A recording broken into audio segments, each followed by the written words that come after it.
Walang nanonood sa'yo? Walang nag-share ng mga post mo? Konti lang ang viewers mo sa tuwing nagde-live ka? Hindi ka sinusuportahan ng mga kamag-anak mo? Kaibigan mo? Kakilala mo? Kapitbahay mo? Pinagtatawanan ka dahil sa pag-reveals mo? Pinagtatawanan ka dahil sa paggawa mo ng mga content? Ito ang tatandaan mo. Huwag kang huminto.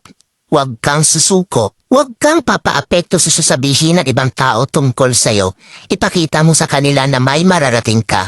Dahil isang araw, kapag marami ka ng followers, kapag marami na ang sumusuporta sa'yo, kapag marami na ang nanonood sa'yo, kapag marami ka ng viewers, kapag marami na ang nagmamahal sa'yo at sumusuporta sa'yo, kapag marami ka ng payout, kapag sinasahod mo na ang sinasahod ng mga sikat na content creator, kapag mayaman ka na, kapag marami ka ng pera, ay manunood na yan sila sa'yo.